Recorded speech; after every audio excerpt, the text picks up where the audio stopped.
Assalamualaikum warahmatullahi wabarakatuh. Wabarakatuh. Selamat pagi teman-teman mahasiswa. Untuk Pagi Bu. manajemen perilaku organisasi untuk kelas B ya. Biasanya ini ya, kalau kelas yang udah tingkat 2 biasanya pada kameranya pada off. Beda sama adik-adik yang masih baru 2020. Saya kameranya pada on.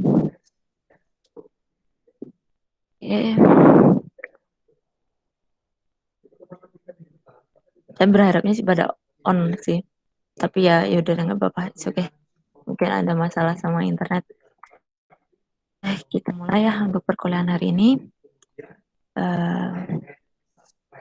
Bentar, saya share screen dulu.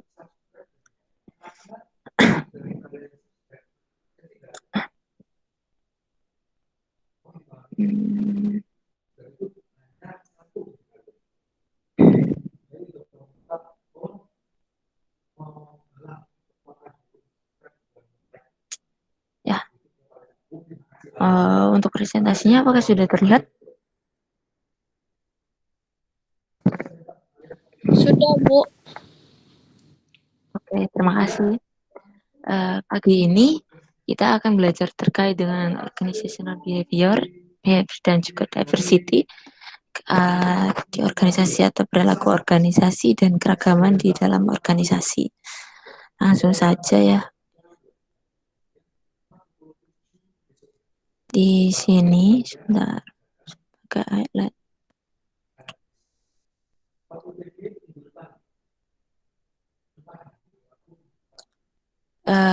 Pada bab ini bab satunya, kita belajar tentang interpersonal skill atau mempelajari diri kita sendiri. Kemudian dari segi organizational behavior atau perilaku organisasi. Kemudian selanjutnya value atau nilai dari OP atau perilaku organisasi. Selanjutnya beberapa keilmuan terkait behavioral atau perilaku yang nanti berkontribusi untuk OP. Selanjutnya ada juga beberapa prinsip mutlak dalam kaitannya dengan OP. Selanjutnya ada challenge and opportunities, tantangan dan juga peluang dari manajer ya untuk menerapkan dari OP sendiri. Selanjutnya ada 3 level analisis untuk bentuk model OP yang nantinya kita akan pelajari. Selanjutnya ada key employability skills, yaitu keterampilan yang nantinya diharapkan bermanfaat ketika teman-teman bekerja atau ada di ranah dunia kerja. Selanjutnya kita mulai di awal ya dengan interpersonal skill atau keterampilan untuk bisa mengenal diri kita sendiri. Itu pada umumnya suatu perusahaan yang dapat memahami pentingnya keterampilan ini, pada umumnya mereka memiliki suatu performa atau kinerja yang baik secara finansial. Kemudian contohnya seperti di Google, di Facebook, mereka menghargai interpersonal skill. Kemudian untuk apabila suatu perusahaan itu memiliki akan meningkatkan ketertarikan dari perusahaan tersebut karena mereka memiliki bukan aplikan tapi karyawan yang memiliki kemampuan secara personal yang baik. Tentunya hal ini akan menarik karyawan-karyawan yang lain. Oh, kenapa sih karyawan di perusahaan A itu kemampuan atau keterampilan interpersonalnya bagus ya? Mereka attracted atau tertarik seperti itu. Kemudian ada suatu penelitian juga yang berkaitan melihat keterkaitan, yaitu antara kualitas dari tempat kerja, kemudian dalam kaitannya dengan kepuasan dari karyawan. Mohon maaf ya, mungkin teman-teman mahasiswa kalau mungkin agak ada terdengar suara karena saya di ruangan dosen. Jadi mungkin mohon maaf kalau suara ada masuk, ada beliau Pak Resat juga ada kelas pagi. Saya lanjutkan. Tadi jadi kita ada studi yang menyatakan bahwa ada keterkaitan yang kuat antara dari kualitas tempat kerja, kemudian kepuasan dari pekerja dalam kaitan nanti ada juga kepuasan, nanti ada korelasi dengan stres dan juga turnover. Turnover itu keluar masuknya ini karyawan yang dia mungkin masuk terus nanti tiba-tiba dia resign seperti itu, tapi mungkin continuity seperti itu berlangsung terus menerus. Kemudian untuk increasing elemen dari OP ini di sini juga, jadi kalau meningkat kepeduliannya terhadap keterampilan interpersonal, jadi organisasi itu bisa mendorong ini social responsibility awareness atau kepedulian terhadap sosial. Biasanya kalau di perusahaan ada namanya CSR atau corporate social responsibility. Jadi itu adalah bagian dari usaha perusahaan untuk peduli dengan masalah sosial atau kegiatan sosial. Misalkan dia membantu ada korban bencana seperti itu, ataupun membantu masyarakat daerah tertinggal seperti itu. Selanjutnya saya lanjutkan di sini, nanti kita belajar ada function, roles, dan juga skill. Di sini kita kenal nanti ada manajer, peran dari manajer itu.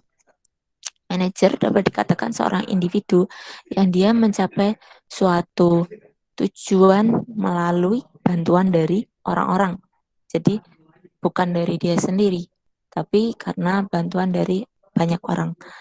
Organisasi itu adalah suatu bentuk sosial, unit sosial di mana mereka secara berkoordinasi, minimalnya 2, bisa lebih. Kemudian mereka memiliki fungsi untuk mencapai suatu tujuan atau tujuan yang sudah di-set tertentu gitu. Nah, di dalam nanti si manajer ini pada umumnya melakukan 4 aktivitas. Nah, ini yang pertama, aktivitasnya kita bagi menjadi planning. Planning di sini berfokus pada pendefinisian tujuan itu sendiri, kemudian pengembangan dari strategi, bagaimana cara dia selanjutnya mengkoordinasikan gimana cara mencapai tujuan tersebut. Kemudian organizing di sini bagaimana mereka menentukan tugas apa yang perlu diselesaikan, siapa yang bertanggung jawab dalam kelompok itu, harusnya dikelompokin seperti apa sih, kemudian terus laporannya ke siapa gitu. Kemudian di leading itu lebih ke pemimpinan, bagaimana dia bisa memotivasi karyawan, mendirect, memberikan pengarahan untuk rekan-rekan yang lainnya bisa berkomunikasi dengan efektif juga. Kemudian controlling di sini berarti pengawasan, di mana melakukan monitoring, memastikan tadi planning tadi apakah benar-benar sudah berjalan. Kalau ada kekurangan atau ketimpangan, deviation, itu bagaimana cara memperbaikinya gitu. Dia harus bisa resolve. Kemudian untuk selanjutnya di sini kita kenal Mitzberg Managerial Roles. Jadi si Mitzberg itu adalah salah satu ahli di bidang manajemen. Beliau menyampaikan ada ini 3 poin: interpersonal, informational, dan decisional, yang semuanya dibagi menjadi 10 rules. Yang pertama kita mulai dari yang interpersonal, ada 3 yaitu figurehead. Di sini secara simbolis misalnya kayak Bapak Rektor, saya ketika kalian graduation ya, sudah itu Bapak Rektor itu menyalami teman-teman yang sudah lulus seperti itu. Kemudian leader, kepemimpinan, di sini memberikan motivasi yang tadi, kemudian memberikan direct pengarahan langsung gitu. License di sini lebih seperti mungkin teman-teman sering dengar ya LO gitu. Jadi memberikan membangun jaringan dengan yang lainnya. Kemudian selanjutnya kita coba yang di bagian informasional. Di informasional yaitu role pertama ada monitor, di mana di sini menerima informasi dari pihak internal dan juga eksternal. Kemudian disseminator di sini yaitu berfokus pada bagaimana menerima informasi dari outsider atau pihak luar. Kemudian kalau dia menerima disseminator tapi untuk dibagikan di dalam organisasinya. Sedangkan spokesperson ini lawannya, transmit informasinya malah ke outsidernya dari di luar organisasi. gitu. Kemudian selanjutnya decisional. Di decisional ada 4. Yang pertama entrepreneur, dia melihat adakah peluang opportunities untuk project-project tertentu gitu yang akan nanti bisa memberikan perubahan di organisasi. Kemudian disturbance handler di sini dia nanti bagaimana mengelola kondisi-kondisi atau deviasi ketimpangan yang tidak unexpected, tidak terduga gitu. Kemudian resource allocator di sini membagi nanti ada sumber daya apa, misalnya dia penugasan orang-orang yang mana, kemudian pakainya sumber daya apa, misalnya apakah itu uang atau ke material gitu. Kemudian selanjutnya ada negotiator.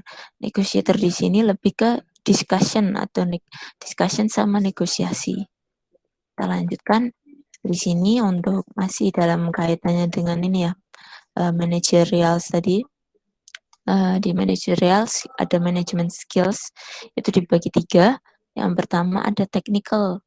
Technical mungkin teman-teman punya pengetahuan atau keahlian khusus.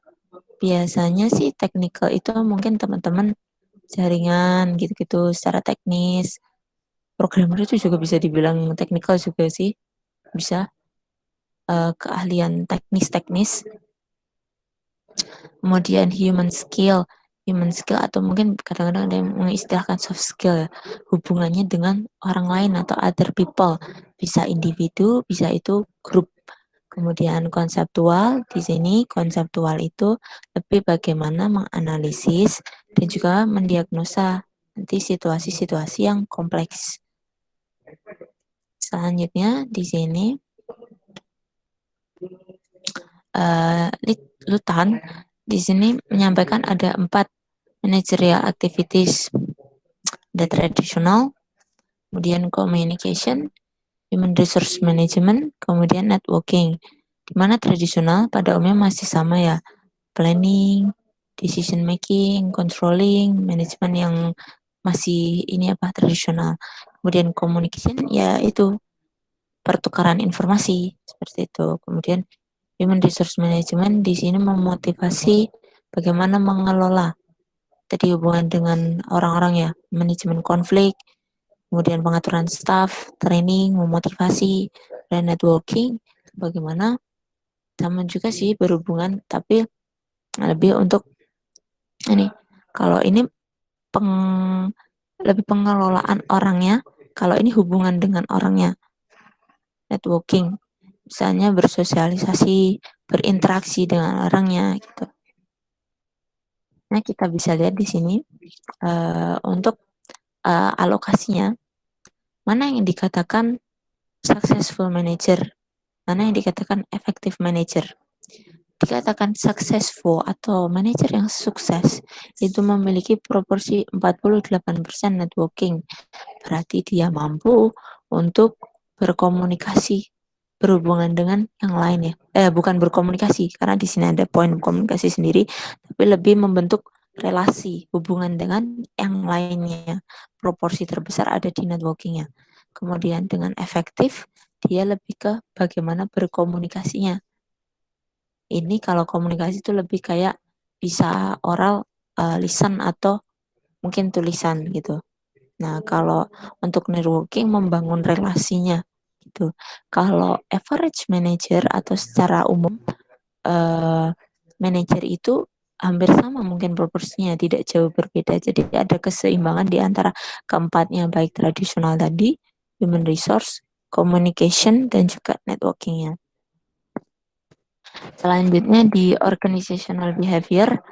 Di organizational behavior di sini kita melihat pengaruh dari suatu keilmuan. Perilaku organisasi itu adalah suatu keilmuan. Nah, kita melihat ini 3 determinan yang kemarin saya sampaikan itu. Ada individu, kemudian grup, kemudian structural atau structure.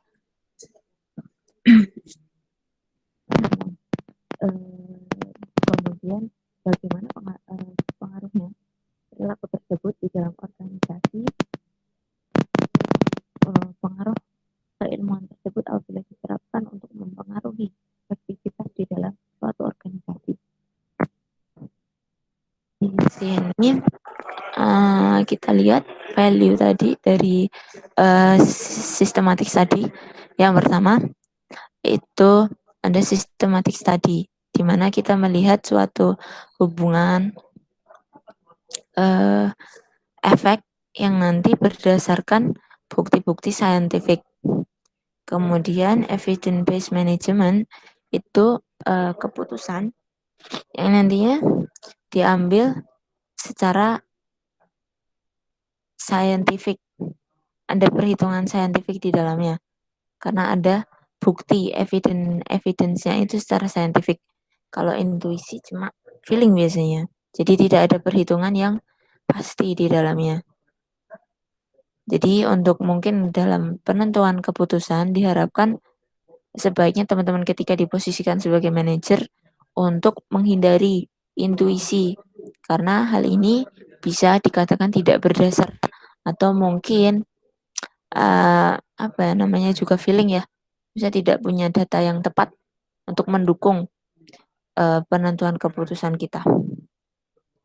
Selanjutnya untuk keilmuan dalam kaitannya dengan perilaku yang nanti berkontribusi untuk di organizational behavior, kita kenal yang pertama ada psikologi. Kemudian di psikologi ini nanti kita belajar sama teman-teman, kita belajar nanti ada emosi ya, kemudian nanti ada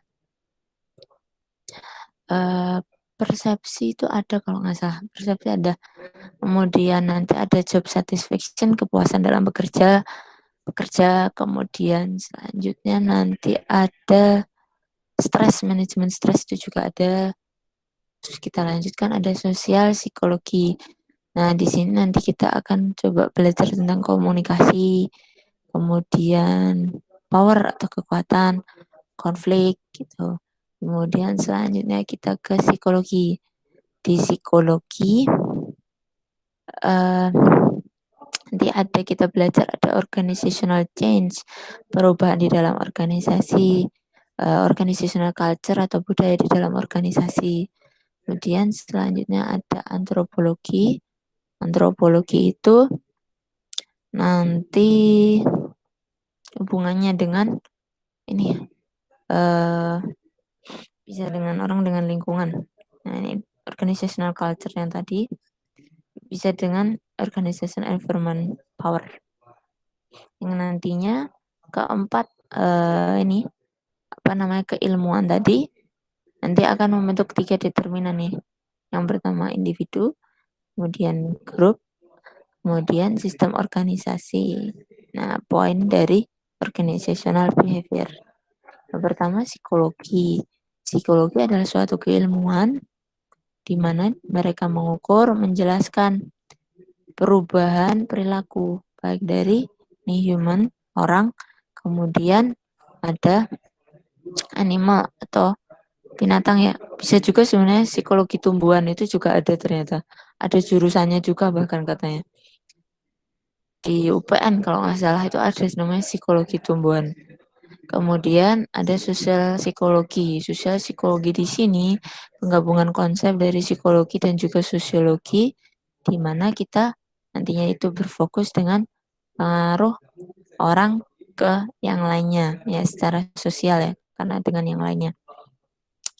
Kemudian sosiologi itu adalah suatu keilmuan dalam kaitannya social environment atau lingkungan sosial dengan atau budayanya. Kemudian antropologi tadi kita belajar dari sosialnya terkait orang itu dengan berbagai aktivitasnya di sini. Kemudian absolut atau sifat mutlak. DOB di sini kita kenal ada namanya istilahnya contingency variable. Contingency variable itu letaknya di tengah di antara X dan Y. Contingency variable itu adalah faktor situasional yang nantinya memoderasi hubungan antara ini. Misalkan kedua variabelnya dia ada di tengahnya, moderasi. Misalkan di sini Moderasi itu misalkan ini kita tentukan kebermanfaatan suatu aplikasi terhadap keinginan penggunaan suatu aplikasi tersebut.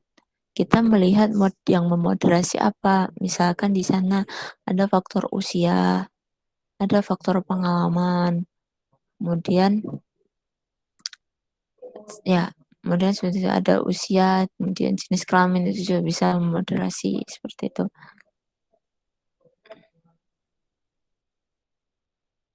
Selanjutnya, sebentar, nah, terlewat. Di sini kita lanjut untuk tantangan dan juga apa namanya peluang dari hobi. Nah, sebagai ini respon dari tekanan ekonomi. Misalnya kondisi ekonomi itu sulit. Nah, bagaimana organisasi itu agar menjaga tetap manajemen asetnya itu tetap efektif meskipun kondisi ekonominya sulit. Kemudian ketika ekonominya itu baik, bagaimana organisasi memberikan reward? Misalnya ketika dulu mungkin kayak waktu awal-awal Gojek, mungkin kan kondisinya masih perkenalan yaitu kondisinya bagus, tidak ada pandemi juga. Jadi biasanya para driver itu bisa mendapatkan reward yang cukup banyak ya bisa dibilang gitu. Sedangkan mungkin sekarang kondisi pandemi, ada kondisi yang tidak baik. Nah, bagaimana perusahaan berusaha untuk menyesuaikan dengan kondisi tersebut, misalnya memberikan bantuan stimulus misalkan seperti itu. Kemudian untuk apa namanya merespon dari globalisasi, eh, maaf ya mungkin kalau saya kurang bersemangat agak nggak enak badan. Jadi ini untuk merespon dari globalisasi di sini nanti kalau globalisasi itu kan kita sudah tidak ada pembatas ya antara berbagai negara. Jadi memungkinkan perpindahan antar negara untuk bisa bekerja di luar negeri. Tapi dengan kondisi pandemi ini, tentunya globalisasi itu berbanding terbalik ya.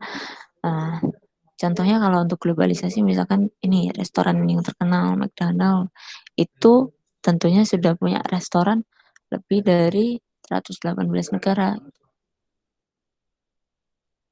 Kemudian dengan adanya globalisasi, uh, di sini memungkinkan adanya penugasan keluar itu lebih banyak. Misalkan teman-teman dari Indonesia itu nantinya ketika bekerja ditransfer di divisi atau subdivisi yang ada di luar negeri. Kemudian sebentar ya, saya ini dulu. Saya tinggal sebentar. Saya lagi nggak enak badan soalnya.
Maaf nih, beberapa hari ini saya lagi ini apa mahnya lagi kambuh, jadi lambungnya agak sakit. Maaf, maaf. Kita lanjutkan lagi. Masih ya. Bentar. Oke, kita lanjutkan tadi sampai dengan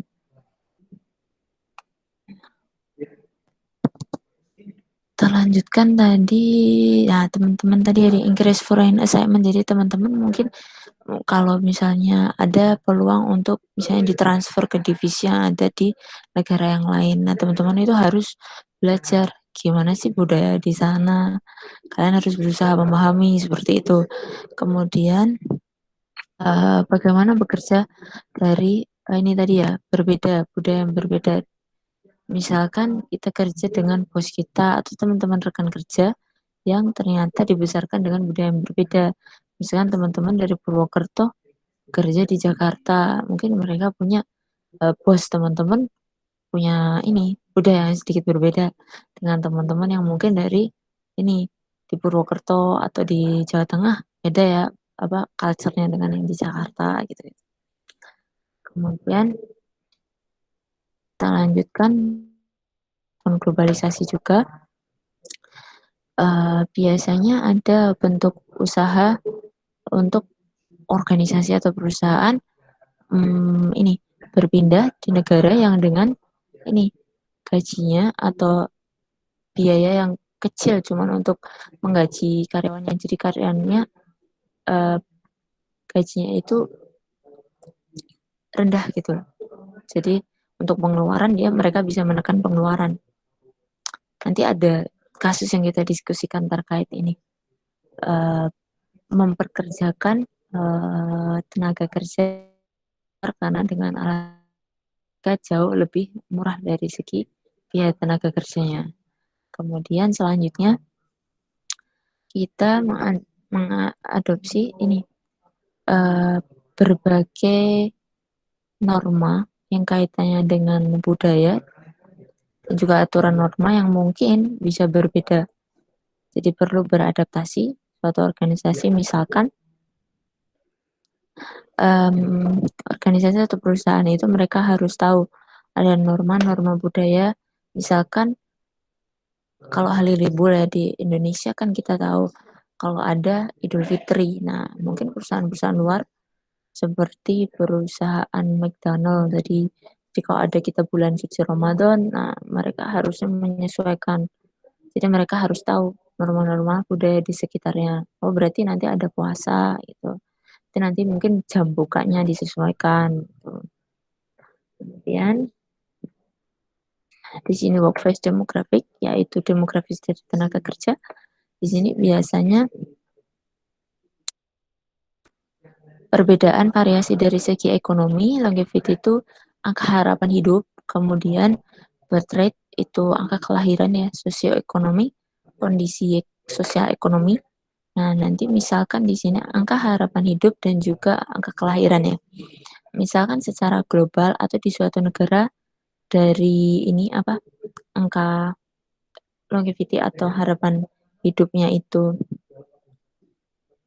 meningkat, sedangkan ada di angka kelahirannya itu malah menurun, maka ada tren di mana perusahaan itu memperkerjakan karyawan yang lebih tua, itu mempertahankan lebih tua karena mungkin yang muda kan minim gitu.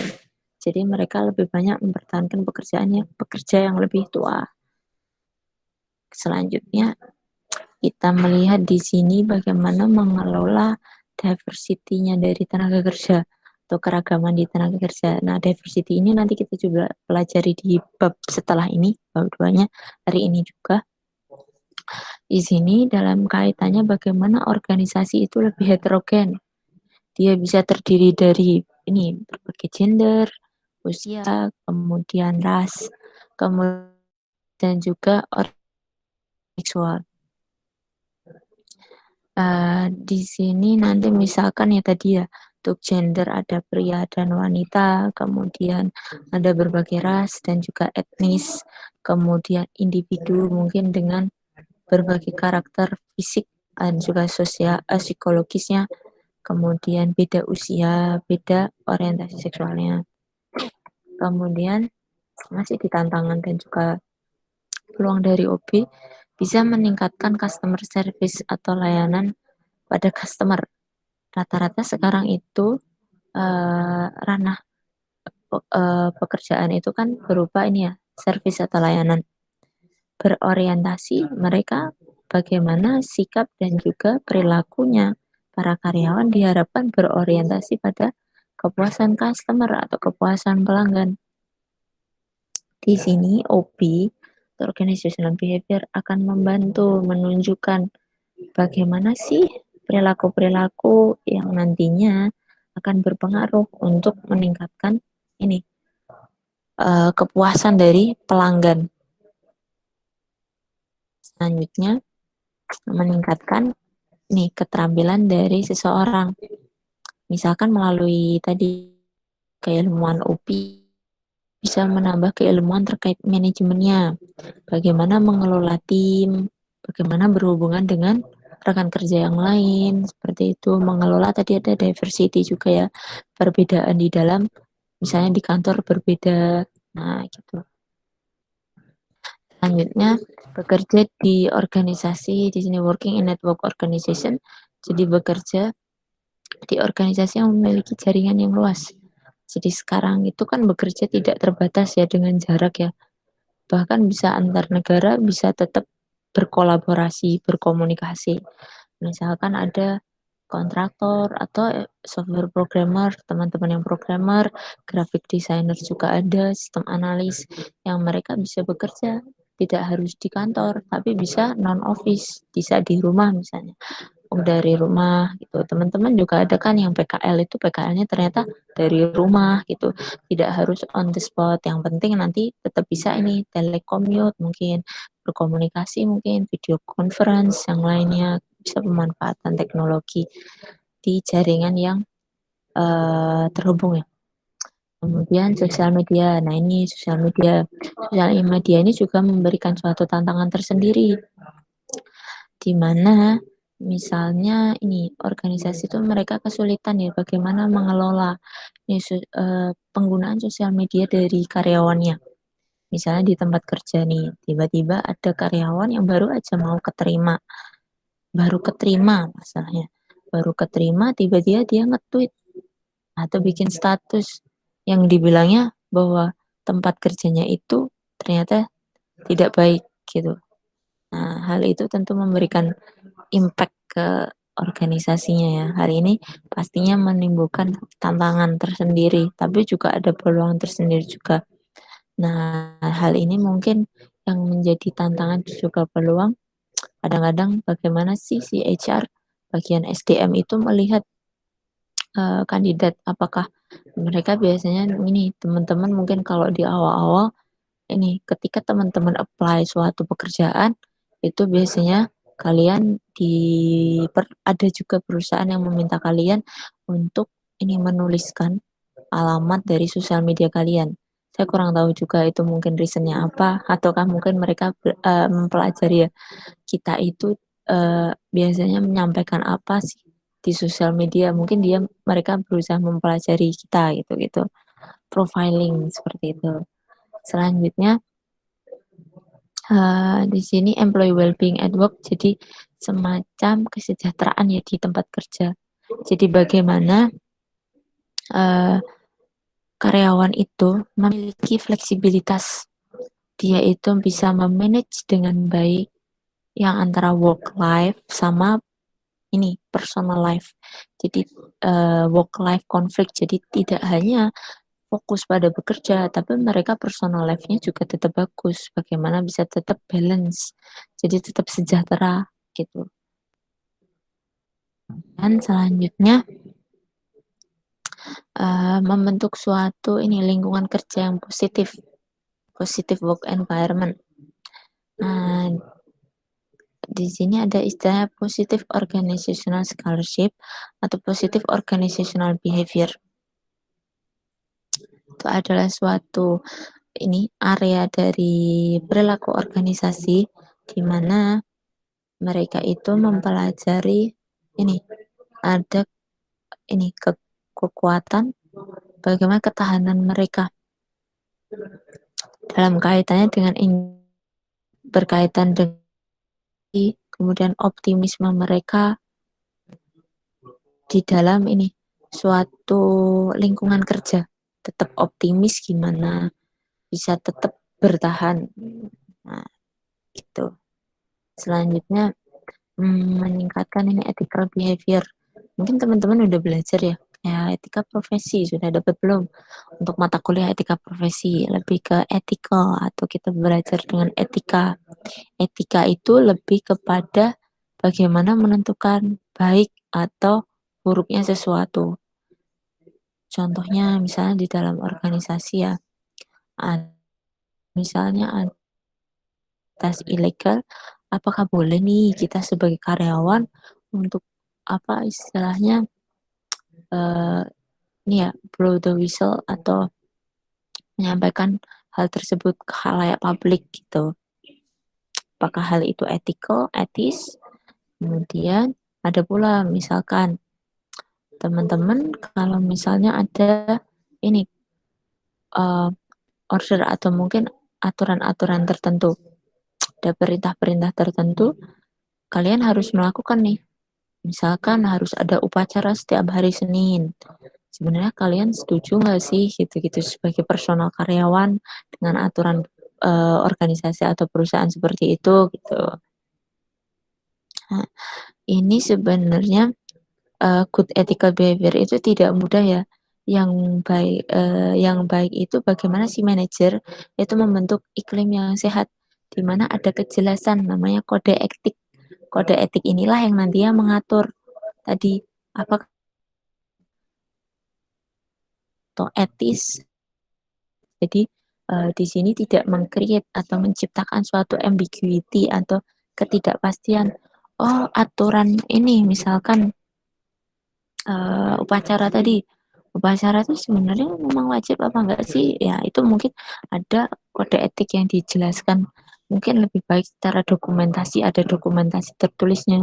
Jadi jelas mana yang dikatakan, oh misalnya ketentuan dress code seragam, hari Senin harus pakai putih, nah putih dan hitam, nah itu berarti ada ketentuan-ketentuan tertentu yang sudah didokumentasikan, itu akan lebih baik, namanya kode etik. Kemudian kita lanjutkan ada ini 3 level analisis dari objek model.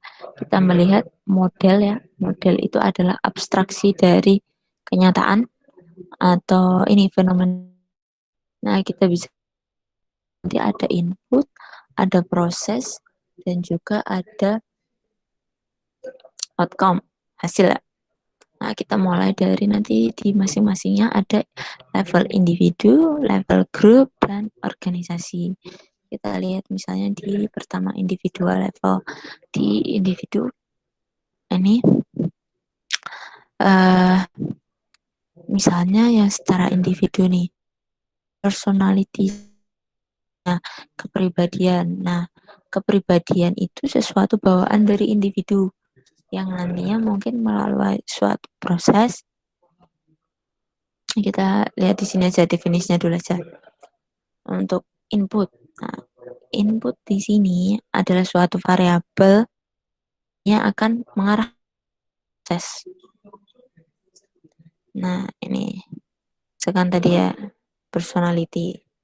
Selanjutnya di proses itu kalau misalnya input itu noun atau kata benda, kemudian proses itu adalah kata kerja, ada suatu proses di dalamnya, misalkan pengambilan keputusan. Nah, kemudian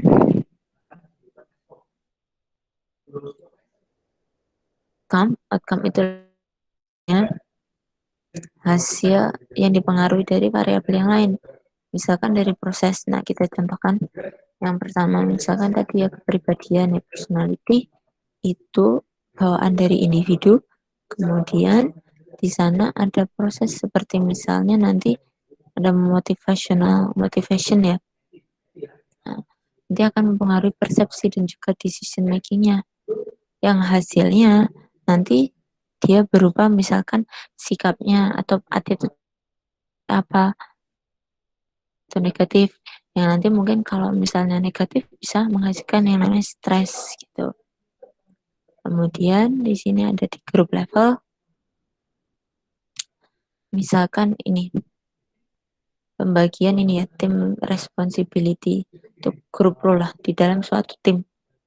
Jadi bentuk tim, kemudian prosesnya ada di dalamnya, ada namanya komunikasi. Dalam tim pasti ada namanya komunikasi. Nanti ada juga yang leadership, kepemimpinannya. Dalamnya juga ada konflik, bisa juga. Kemudian ada diskusi negosiasi. Nah, kita bisa lihat dari negosiasi tadi, apakah si grup tadi akan semakin kohesi. Kohesi itu berarti mereka semakin bersatu, mensupport satu sama lain, nah, ataukah tidak. Tuh. Terus dari segi organization level, kita lihat misalnya culture. Culture di sini mungkin ada perubahan, ada proses perubahan di organisasi. Misalkan dari awalnya eh, dokumentasi itu secara menggunakan paper atau kertas. Kemudian ada perubahan di dalam organisasi. Nah, nanti sih kita lihat hasilnya. Apakah si organisasi tadi dengan proses baru digitalisasi apakah survive atau malah ini apa namanya makin tertinggal gitu, makin tidak bisa mengikuti gitu analisisnya. Selanjutnya variabelnya dia ada attitude. Nah, attitude itu lebih kepada perilaku ya, evaluasi juga bisa positif, negatif tentang sesuatu, bisa orang, bisa objek, bisa suatu event. Kemudian untuk stres sendiri ini adalah perasaan psikologis yang tidak senang, misalnya karena ada pressure di lingkungannya itu. Kemudian si dari effectiveness dan efisiensi untuk ini memberikan yang terbaik, merefleksikan kinerja yang terbaik. Kemudian ada citizenship behavior. Nah, di sini discretionary itu memberikan peluang ya untuk berkontribusi di employee itu karyawan secara sosial. Kemudian di withdrawal itu adalah dia menarik diri, berlaku untuk menarik diri. Misalkan karyawan itu merasa bukan bagian dari kelompok atau bukan bagian dari organisasi. Contoh-contohnya misalnya dia ini telat datang meeting, absen, atau bahkan mungkin keluar masuknya gitu. Selanjutnya ada group cohesion. Nah, cohesion tadi yang kita bahas tadi, apabila mau cohesion yang kuat, ada support mereka ini bisa bekerja sama untuk mencapai suatu tujuan tertentu, berarti makin kohesif. Kemudian group functioning di sini di mana bekerja itu baik secara kuantitas dan kualitas dalam teamwork itu nanti bekerja berkolaboratif tapi bisa memberikan eksis atau nomor yang baik ya, maksimal excellent. Kemudian selanjutnya ada productivity.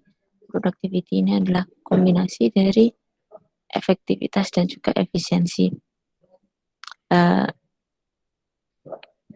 Efektivitas di sini bisa dicapai melalui ini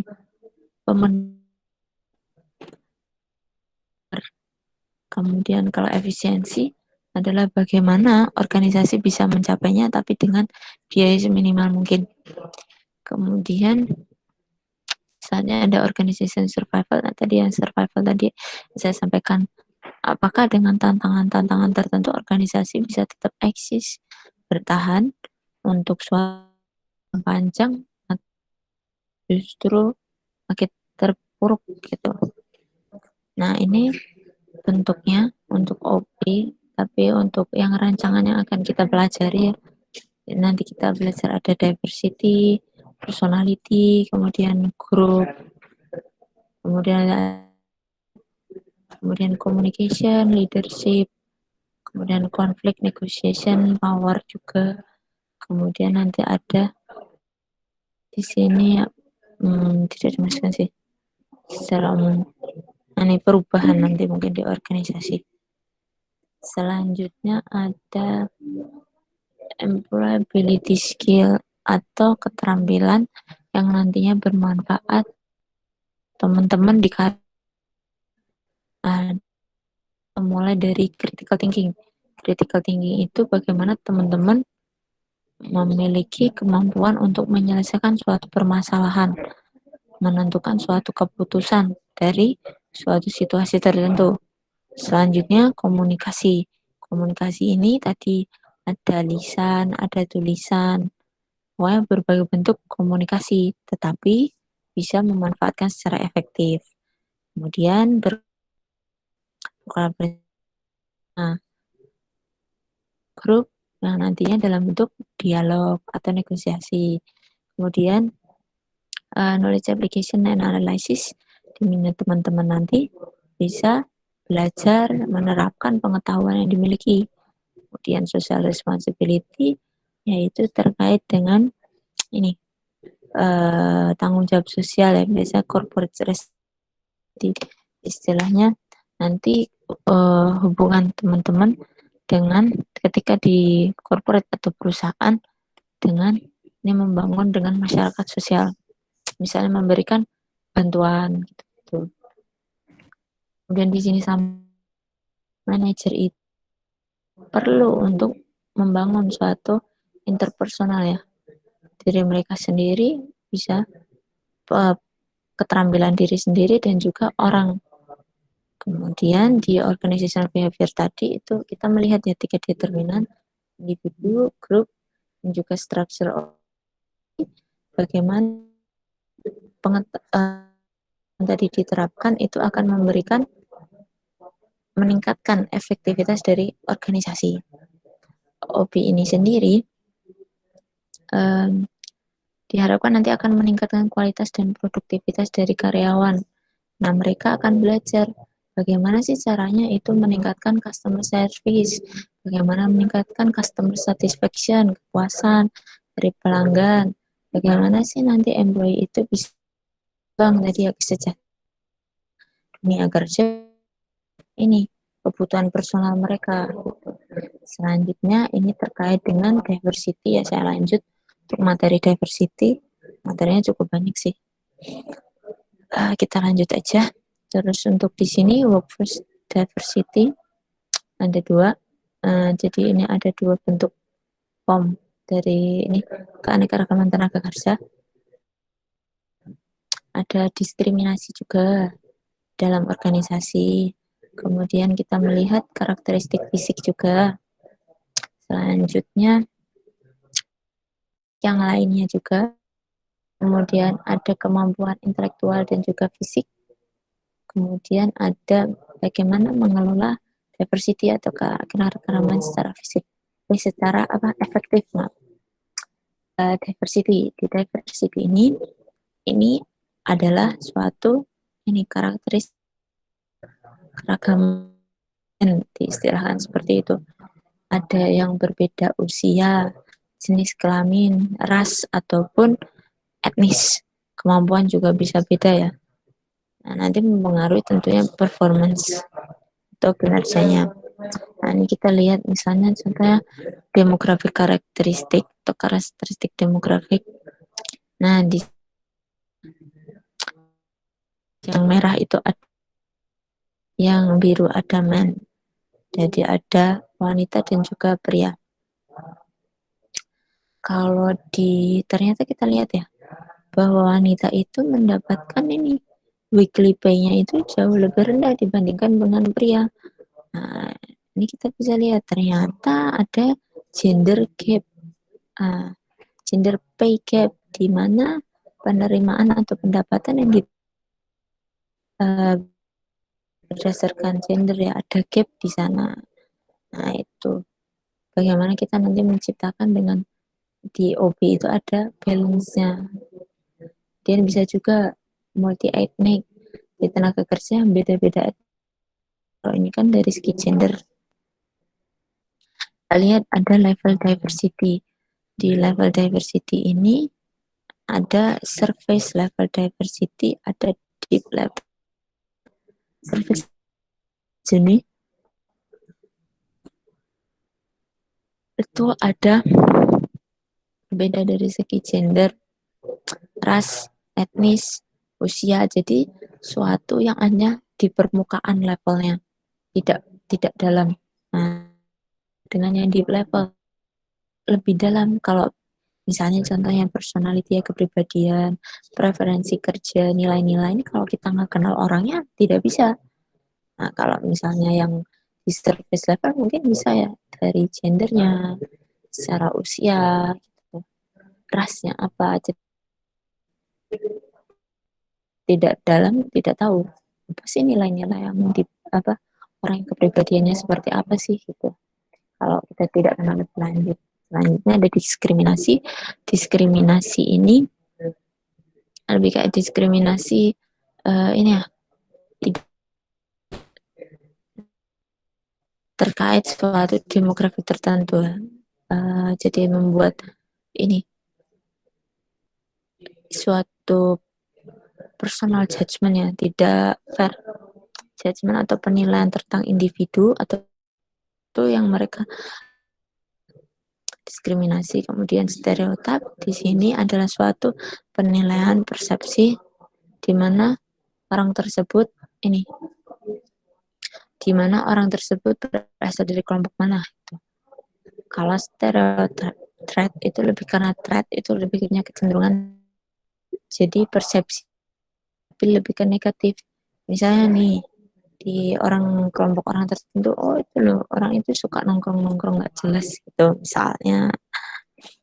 Kemudian selanjutnya ini diskriminasi di dalam dunia pekerjaan, kita ada diskriminasi ini policy atau kebijakan, dan kemudian ada seksual mockery eksklusif. Di sini yang pertama misalnya diskriminasi ini policy atau kebijakan, misalkan contohnya ini kalau apa namanya pegawai yang lebih tua punya peluang untuk dibandingkan yang baru, karena mereka tahu masa kerjanya sudah lebih lama ya. Nah, gitu-gitu. Kemudian untuk sexual harassment itu mungkin ada ini apa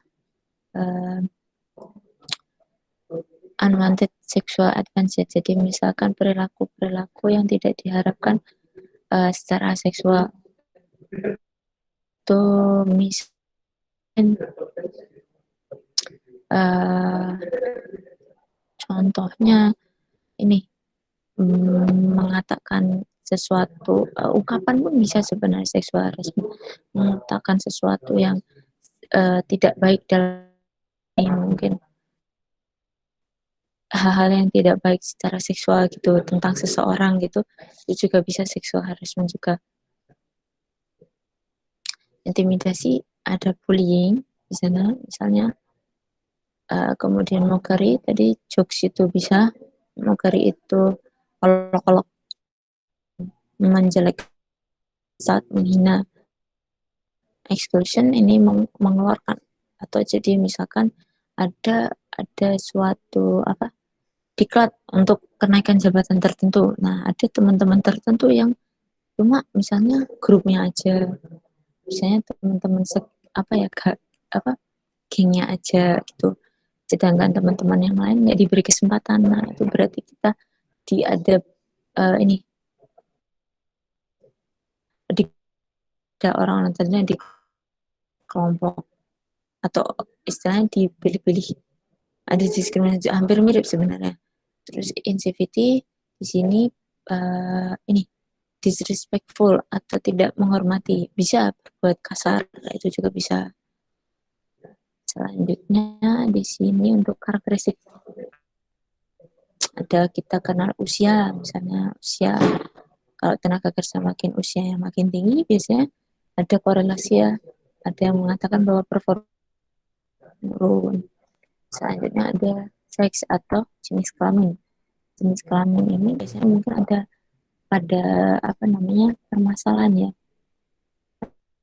yang kadang-kadang melihat ini ya wanita itu tidak bisa memiliki performa kinerja sebaik pria, tidak bisa fokus sebaik pria. Kadang-kadang ada seperti itu. Kayak tadi kan mungkin contohnya gajinya aja bisa beda weekly pay-nya kadang. Cuma karena ini jenis kelamin, ras, dan juga dalam kaitannya ini karakteristik culture ya atau budaya. Ada namanya positive diversity climate, di mana berarti di sini ada iklim yang positif, jadi mendukung berbagai perbedaan. Jadi, itu adalah ketidakmampuan baik fisik atau mental. Di sini nanti bisa mengganggu ya mungkin untuk kemudian terus ini misalkan teman-teman sakit kayak saya tadi tiba-tiba sakit itu, atau mungkin ada teman-teman ada sleeping disorder, misalnya ada yang insomnia. Nah, itu kan tidak bisa secara langsung ya hidden. Kemudian tenor di sini masa kerja, ada di sini kalau mungkin yang senior dengan masa kerja yang jauh lebih, yang masih baru. Kan ada agama di sini mungkin ada aturan tertentu ya, misalkan di Amerika di sana karena mayoritasnya bukan non muslim mungkin. Nah, hal ini tentunya kalau misalnya ada karyawan-karyawan yang muslim, misalnya yang muslim yang putri harus memakai jilbab. Nah, bagaimana mungkin mereka ada aturan-aturan tertentu yang mungkin berbeda ya dengan kita. Kemudian ada dan gender, ada kalau di Indonesia mungkin tidak lazim ya, tapi kalau di luar negeri mungkin banyak ya, ada LGBT. Kemudian selanjutnya ada character identity, di sini mungkin lebih ke tadi ya etnis, jadi hampir mirip sih budayanya. Kemudian selanjutnya di sini ada abilities, kemampuan. Kita lihat dari segi ada ini kemampuan untuk tugas tertentu, intelektual, bisa juga fisik. Kita lihat di sini untuk kecerdasan, ini kemampuan berpikir, kemudian reasoning, uh, kemudian ada juga problem solving. Kemudian selanjutnya ada di sini kita lihat untuk itu biasanya dalam kaitannya misalnya angka, verbal, kemudian ingatan, memori gitu, dan seterusnya. Ini ranahnya seperti ini. Selanjutnya untuk fisik, fisik itu misalnya lebih dalam kaitannya kekuatan. Nah, ini ini mengelola diversity ya. Ini diantaranya ada ini, misalkan dengan ini memperkerjakan karyawan yang berbeda, misalkan mungkin di perusahaan ini perusahaan startup itu mungkin mayoritas misalkan didominasi pria. Nah mungkin banyak ya jurusan-jurusan IT gitu biasanya kan didominasi oleh pria. Mereka karyawan putri, misalnya programmer putri gitu untuk menambah diversity-nya. Nah, ini diversity atau keragaman di dalam grup. Kemudian expatriate adjustment, kemudian ada juga effective diversity program. Jadi di mana di sana mungkin ada program tertentu atau mungkin pelatihan atau pembimbingan khusus di mana atau mungkin kegiatan lah sederhananya, mungkin kegiatan yang tidak harus mungkin kayak ini meet, bukan meeting sih tapi kayak kegiatan santai dari mereka diversity jadi berbeda gitu, makin dengan membawa keluarga misalnya, jadi berbeda-beda biar mereka lebih saling mengenal. Sudah. Kemudian teman-teman bisa presensi ya di sini sebentar, silahkan.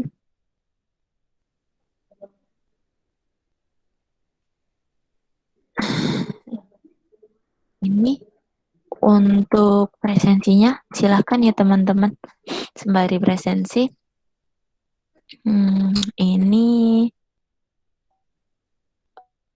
saya kemarin itu, nah ini ada yang mau saya sampaikan ke teman-teman mahasiswa soal ini teknisnya ya, teknis perkuliahan. Di kemarin yang teman-teman B kayaknya belum saya sampaikan ya di kita. Jadi kan ini sebentar, untuk LMS-nya sudah coba saya isi ya teman-teman mahasiswa. Kemudian ini RPS apa ya, mungkin di RPS-nya saya coba sampaikan. Kemarin saya ini ada perubahan ya. Kalau untuk isinya sih hampir sama. Cuma di teknisnya saja sih saya sesuaikan. Jadi sebentar saya buka dulu. Jadi gini teman-teman mahasiswa, nanti sistemnya kita gini aja.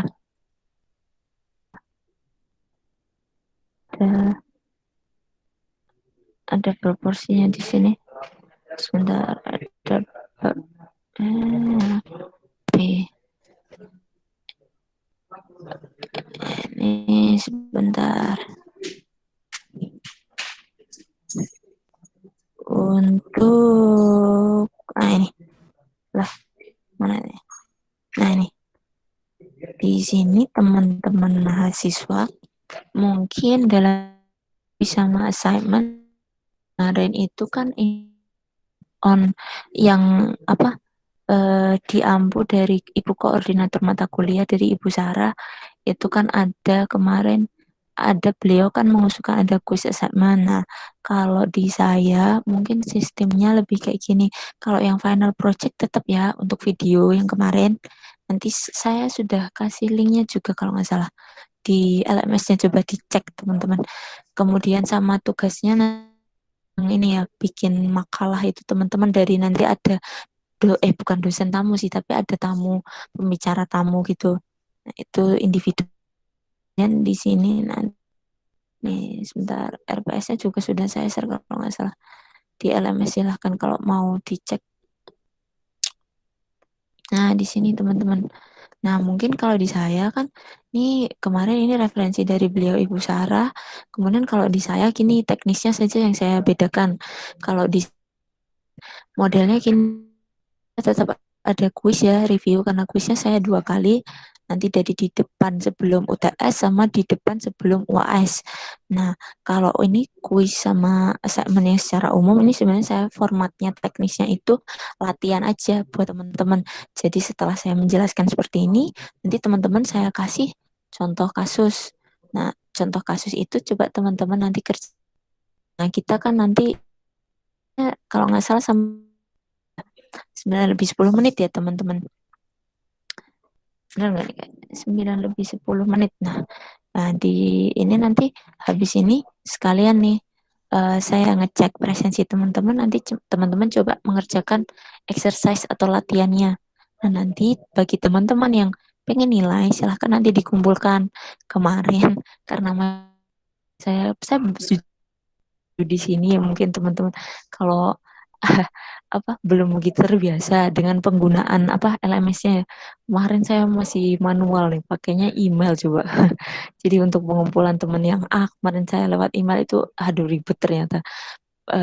Terus BPF kemarin juga saya kumpul pakai email itu ribet. Jadi insya Allah ini nanti saya bikin ininya aja pengumpulannya di lewat LMS aja. Jadi kita ini aja saya kasih latihan buat teman-teman. Bagi teman-teman yang ingin tambahan nilai, silahkan dari latihan itu bisa coba nanti kalian kumpulkan. Karena baru saya infokan hari ini, jadi kita bikin aja deadline-nya misalnya nanti jam 12 gitu. Jadi keharapan saya, kalau setelah perkuliahan saya, ya udah teman-teman nggak usah ada tugas. Mungkin bagi teman-teman yang nggak pengen ngerjain juga, maksudnya nggak apa, misalkan coba nggak dikumpulin juga nggak apa-apa, nggak pengen poin nggak apa-apa, kalian bikin catatan aja nggak apa-apa gitu. Jadi istilah sifatnya ini sukarela. Bagi teman-teman nanti yang pengen poin nanti silahkan dikumpulkan melalui LMS gitu. Tapi ini ya mungkin saya setnya ini aja lah biar karena kan soalnya juga kayak istilahnya cuma latihan gitu aja, jadi mungkin maksimal jam 12. Nah gitu, nggak usah susah-susah lah mungkin. Yang nanti insya Allah kalau bisa di minggu depannya kita bahas gitu. Itu sih sistemnya, mungkin ada teknisnya, lebih ke teknisnya yang kemarin saya belum sampaikan ya. Terus ini ya teman-teman silahkan sembari presensi untuk ininya saya coba share dulu. Soalnya sih seperti dulu masih sharing kok. Ini saya jelaskan dulu soalnya. Saya jelaskan soalnya terus nanti saya share, teman-teman bisa dicoba latihan. Latihannya ini jadi ada kasus dari Apple. Apple itu pengen uh, mencapai ranah global. Di Apple ini ternyata Apple itu uh, sekarang ini saya ini aja ya saya resume aja ceritanya secara umum karena ada di buku yang sudah, terus di link yang ada di LMS itu linknya untuk buku saya hapus ya, mohon maaf karena ini apa namanya, kalau kemarin saya diskusi sama rekan-rekan dosen itu pelanggaran hak cipta gitu, dan dari segi kampus sendiri belum bisa mengakomodir misalnya untuk pembeliannya jadi e-booknya gitu. Beli itu di Indonesia kalau untuk buku fisiknya sendiri kayaknya sih ada yang bahasa Indonesia ada deh, saya bahasa Indonesia ada yang edisi ke-16.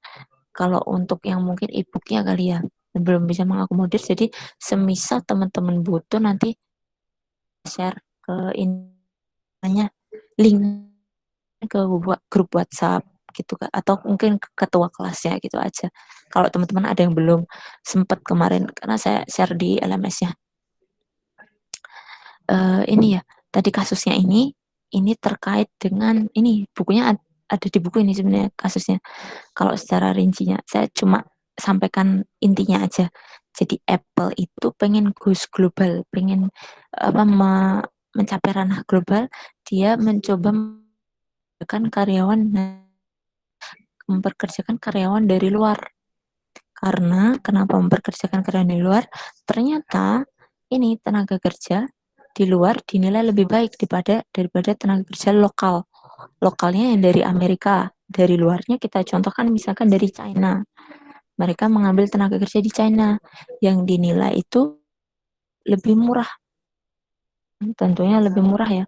Kemudian dikatakan dia lebih ini diligence, lebih rajin. Nah, lebih punya kapabilitas atau kemampuan yang lebih baik dibandingkan yang lokal. Kemudian hal ini tentunya menimbulkan suatu kontroversi ya. Ada yang pro, ada yang kontra. Kenapa sih Apple padahal kan punya hal ini kan apa namanya malah memperkerjakan yang di padahal kan Apple perusahaan Amerika ya. Nah, kita lihat bahwa ternyata di China sendiri produk Apple itu memberikan ini keuntungan sampai 16,6 juta. Nah, banyak sekali ternyata pengguna Apple juga di sana. Nah, berarti mereka memberikan ini apa ya support yang bagus terhadap brand yang ada di China juga ternyata. Nah, terus hal itu saya coba ya, teman-teman bisa lihat ada yang pro, ada yang kontra. Kenapa sih memperkerjakan ini tenaga kerja yang dari luar? Nah, gitu. Pasti ada yang pro, ada yang kontra. Ada juga yang pro kontranya itu kalian kasih alasannya apa gitu, argumentasinya apa gitu. Kemudian implikasinya apa sih? Mungkin secara politik untuk hubungan dari kedua negara, dari China sama dengan adanya misalnya tadi ya memperkerjakan dari luar itu kayak gimana. Saya cuma pengen lihat teman-teman persepsinya seperti apa gitu. Karena kita di sini kayak belajar cerita ya di MPU tuh kayaknya. Jadi persepsi teman-teman disampaikan aja gitu. Kemudian selain apa namanya? Ada juga ini tadi sebagai perusahaan Apple itu apakah ada ini ya moral obligation. Jadi ada kewajiban moral di sana untuk menyediakan harusnya si perusahaan Amerika yang menyediakan untuk para pekerja di Amerika dulu dong, yang lokal dulu prioritasnya ya gitu. Kalian gimana pandangannya seperti itu?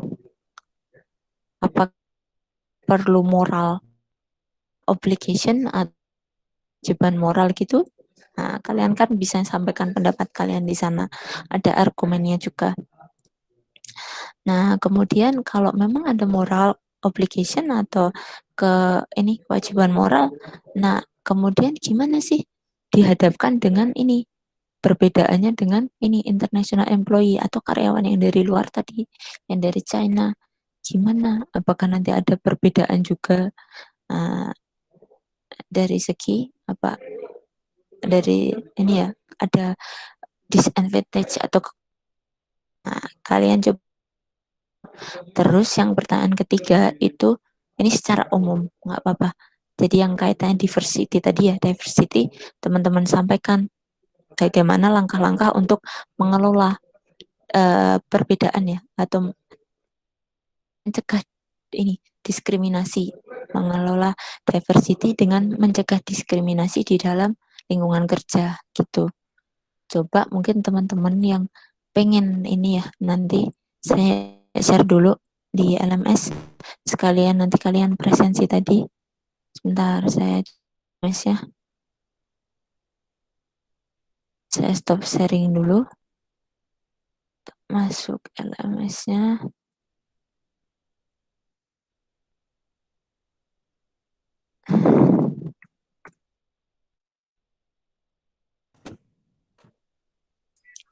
Ibu, Ya, gimana Mbak? saya mau tanya ini tuh buat yang jam 12 siang atau jam 12 malam sih, Bu? Siang aja Mbak, nggak usah lama-lama. Ya, ini aja persepsi kalian, nggak usah Eh, panjang-panjang aja. Yang penting persepsi kalian ada argumennya lah, gitu. nggak bisa malam ya, Bu, soalnya abis ini ada Koneksi. kelas, Bu. Nggak Oh ada kelas, ya, Bu. Ada yang sampai oh ya jam nggak apa-apa. ini di room chat katanya ada yang sampai jam 14.30 sama 16.30. Oke, ya nggak apa-apa. Oh, kerjain. Oke, oke. Ya udah nggak apa-apa. Kita bikin jam 12. Hmm. Oh iya, Bu. Makasih ya, Bu. Ya, sama-sama.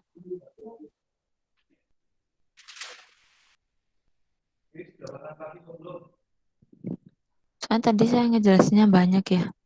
Harusnya ini 9.30 tadi udah ini. Cuma soalnya sebentar.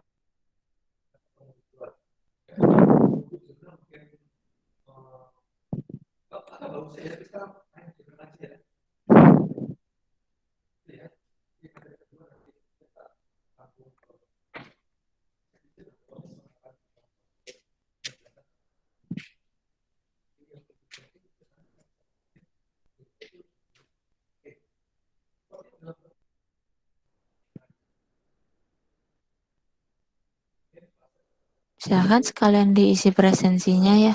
Nanti saya cek yang belum aja sih mungkin.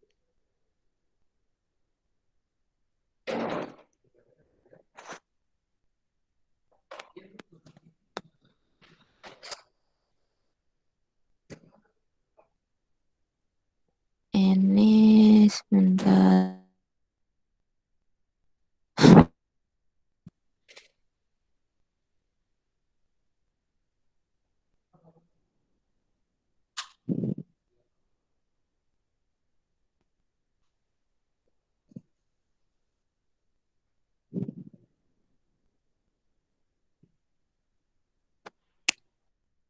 Maaf nih agak lama. Ternyata koneksinya di kampus kita.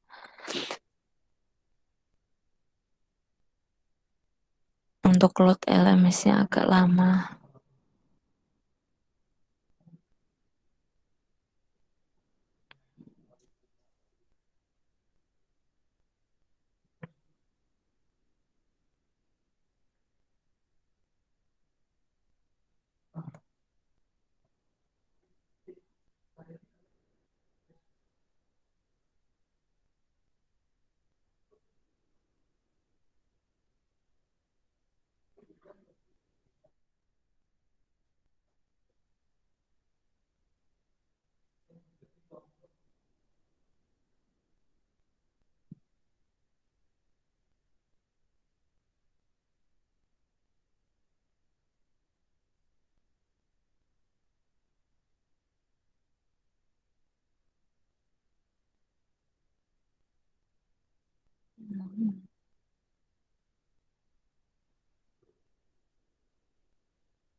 kalian coba nanti misalkan pakai foto itu juga nggak apa-apa, tapi ya yang penting jelas sih nanti.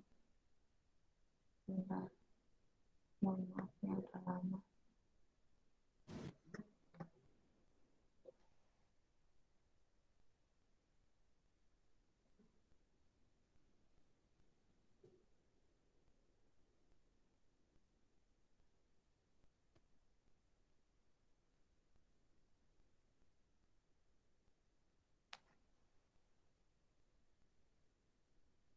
Silahkan cek di LMC. Saya share ini untuk latihannya yang dicoba. Kita masih ada berapa, 18 menitan ya? Ya 18 menit. Silahkan kalau mau dicoba. Sudah saya masukkan.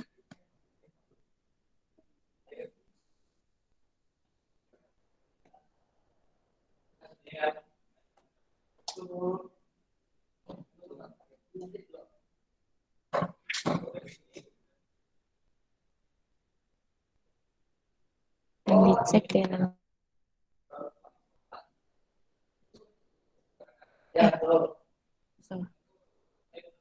Maaf salah ya, saya submit di itu, astagfirullahaladzim aja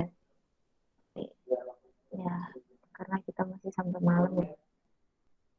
Dan kalau yang mau dicobain monggo, kalau misalnya enggak juga nggak apa-apa. Enggak ada yang salah, ternyata saya malah masukin ke mata kuliah yang satu ini. Mohon maaf nih, salah ya.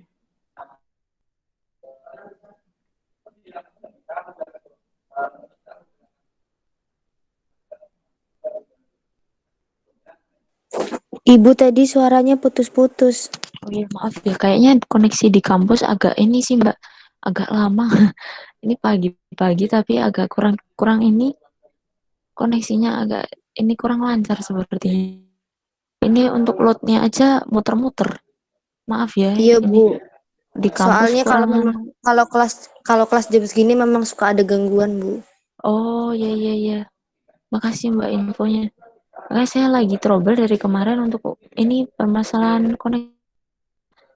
Saya ini kurang lancar kadang-kadang di apa namanya, saya coba dari rumah itu juga kurang bagus sinyalnya. Saya cobanya kan kalau di kampus saya kira lebih cepat, ternyata ini loadingnya lama banget, masih muter-muter.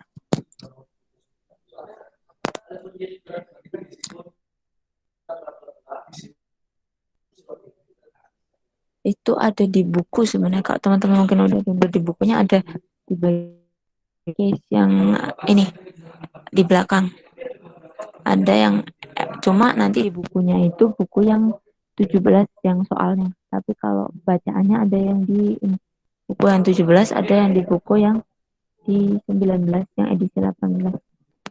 Tadi saya masukinnya malah di ini. Iya, saya malah masukinnya di mata kuliah yang satu ini. Sebentar. Hmm.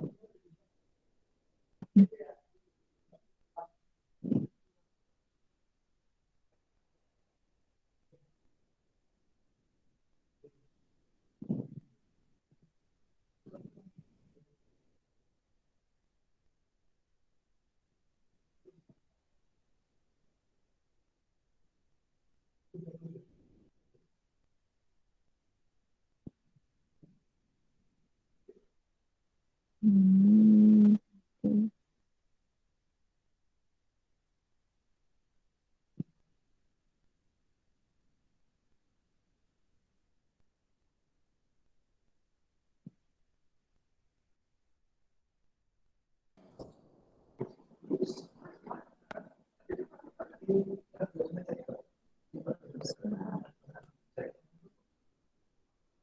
Kayaknya cuma buat share tugas aja ini, share latihan aja lama, koneksinya muter-muter lagi. Kalian presensi dulu yang mungkin ini sudah ya, kalau ini nanti sekalian saya cek. Mohon maaf nih, koneksinya kurang mendukung perkuliahan kita, jadi masih muter-muter.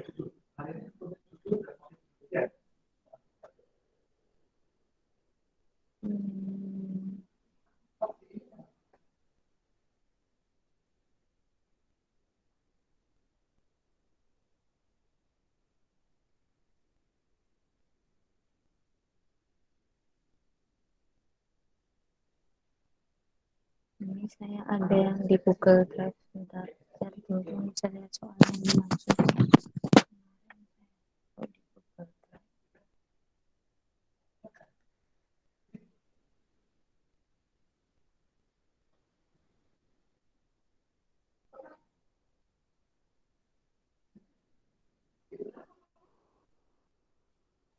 LMS-nya agak lama.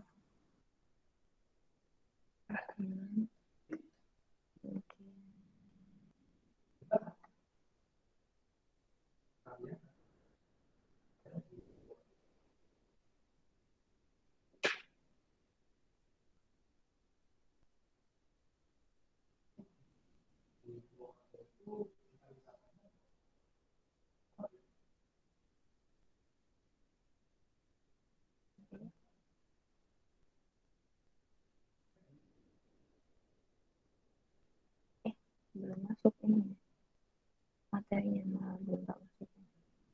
Ini soalnya saya kasih lewat Google Drive aja.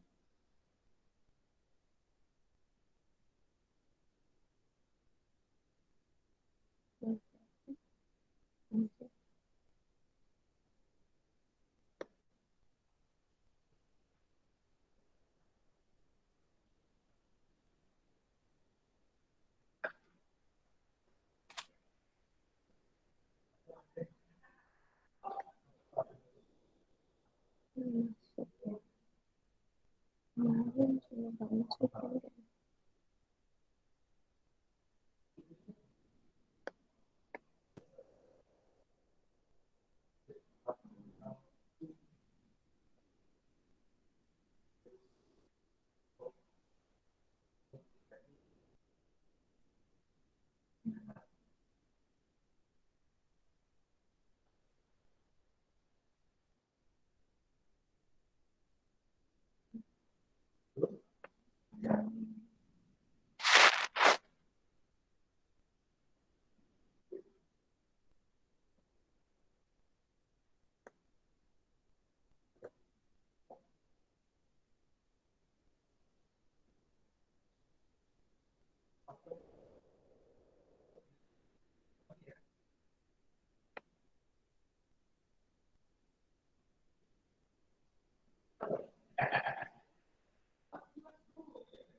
LMS-nya diakses juga berat. Saya pakai yang ngedrive aja. Maaf ya, ini ada trouble di teknikalnya, kurang lancar.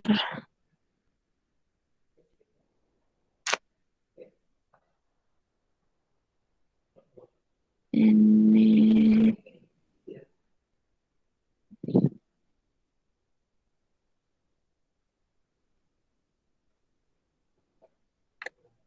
oke, ini masih masalah.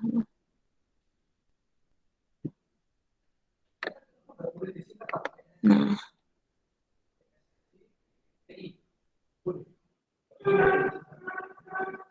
saya sampaikan lewat ini dulu aja, Google Drive.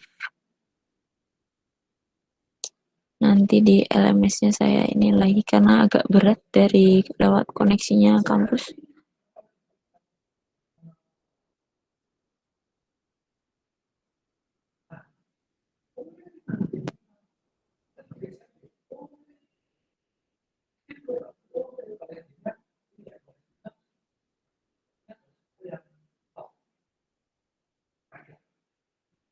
Nah, ini mungkin bisa saya share di chat.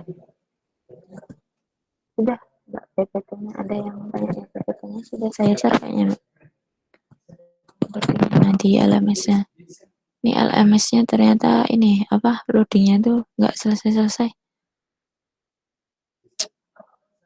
Mohon maaf ya ini masalah teknis lagi. Dari kemarin kayaknya saya ini terus ya koneksi kayaknya jadi problem. Di tempat saya tinggal koneksi sinyalnya juga cuma 2. Di kampusnya ternyata juga kurang bagus hari ini. Yang kemarin kayaknya lancar sih. PPT-nya saya share sebentar.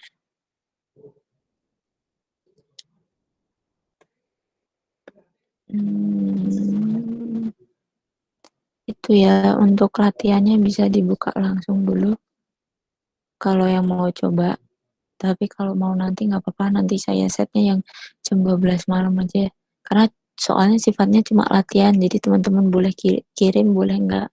Bagi yang mungkin pengen tambah nilai, yang apa-apa disampaikan aja apa pendapatnya yang tadi ya terkait 3 apa pertanyaan tadi. Bagi yang enggak bikin catatan gitu nggak apa-apa. Nah, nanti kita biasanya ada gitu. Jadi biasanya modelnya gitu saya jelasin, nanti teman-teman ada latihan gitu. Saya fleksibel sih, nggak apa-apa nanti ininya. Kalau bisa sih maksimal yang jam 12 malam tadi ya. Karena kan teman-teman masih ada perkuliahan lagi juga. Harapannya saya sih sebenarnya cuma mau latihan di kelas, cuman karena koneksinya nggak dukung. Saya juga tadi nyampainya harusnya nggak boleh panjang-panjang. Sampai jam berapa tadi? Harusnya cukup sampai jam ini 8.30-an mungkin. Saya lebih.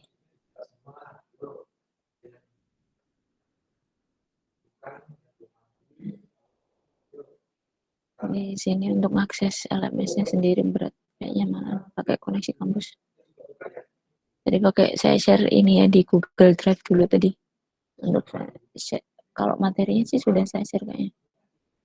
Tapi ini saya cek dulu lewat LMS. Ternyata LMS lama. No respon. Ini gimana yang presensi? Sudah pada presensi kah? Ini saya cek dulu.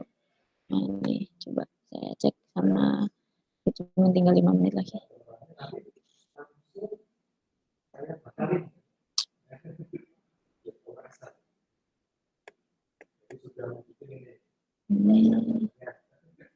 Wah, sip. Kelas B keren. Langsung nggak ada trouble masuk semua. Oh, ini ada nggak? Masih kosong juga ya? Oh, masih ada 3 yang belum. Nah, dari 38 mahasiswa masih ada 3 yang belum. Coba saya cek lagi ya yang belum nanti. Ntar sembari ngecek ini LMS-nya. Loadingnya soalnya nggak selesai-selesai LMS-nya. Yang di Google Drive malah sudah. Ini ya tadi saya share di sini dulu untuk apa soalnya yang latihan kalau teman-teman nanti mau coba. Kalau yang mau tambahan nilai silahkan boleh dicoba. Tapi di sini sifatnya sukarela sih. Kalau yang enggak juga nggak apa-apa. Gitu. Insya Allah nanti pas ini juga ada lagi. Biasanya saya ini aja sih. Kan kemarin tadi kan komposisinya ini ada kuis, ada tugas ya yang dari beliau. tim teaching ibu koordinator. Nah kalau di saya nanti nggak modelnya kayak gini aja sih, latihan aja dan sifatnya fleksibel. Yang mau nilai silahkan, enggak cuma apa gitu. Jadi nggak kalau tugas kan mungkin teman-teman harus submit nih besok ini. Karena saya ngeliat juga teman-teman mungkin ada beban tugas di mata kuliah lain. Tuh, ini masih ya. Ternyata di saya masih tetap ada 3 orang yang belum terlihat. Ada Mas Rizkon, Mbak Dinia, sama Mas Muhammad Ikhwan. Mungkin ada informasi tuh di ini ya. Saya belum ngecek handphone sih. Jadi kalau ada di chat WhatsApp atau apa.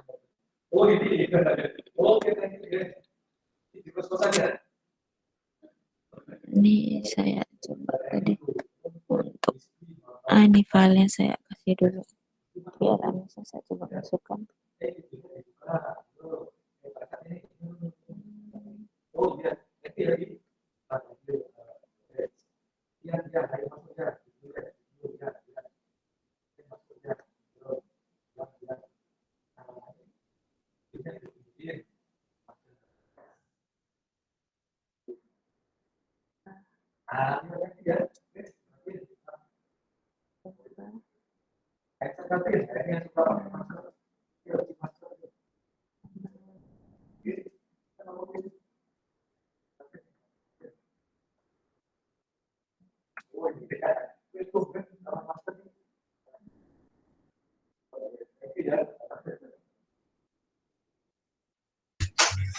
Ibu, saya belum absen. Siapa Mbak Dini ya? Iya, Bu. Oh ya, ada problem ya? Ya, disampaikan aja Mbak. Iya, Bu. Nih, ada di chat, coba sebentar ya. Nggak apa-apa Mbak. Ya, saya dikabarin aja. Kadang-kadang kayak gitu soalnya. Kalau misalnya ini, kalau saya sambil apa namanya ngelihat layar gitu, kalau mungkin di chat ini nggak apa-apa kalian coba sampaikan aja. Iya, Bu. Ini untuk yang tadi bisa dicoba, ini saya kasih yang di LMS-nya. Udah masuk belum ya? Di sini. Mohon maaf nih ya teman-teman, koneksinya saya malah di kampus kurang bagus. Saya lagi cari cara ini, gimana caranya biar kalau perkuliahan itu nggak trouble, kayak koneksinya selalu aja jadi masalah. Nah ini ya exercise ya sudah masuk.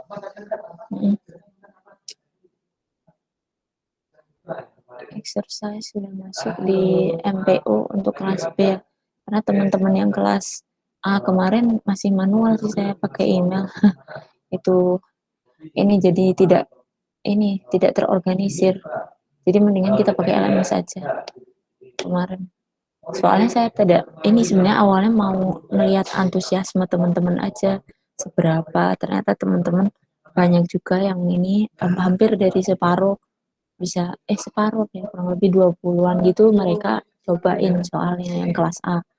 Saya kira soalnya kadang-kadang karena ini penawaran ya, saya lihatnya tak kira antusiasmenya mungkin ini saya nggak ngira gitu loh antusiasmenya seberapa gitu. Makanya kan saya pakainya kemarin masih email. Kalau teman-teman ada banyak yang tertarik, saya taruhnya di ini. Nah,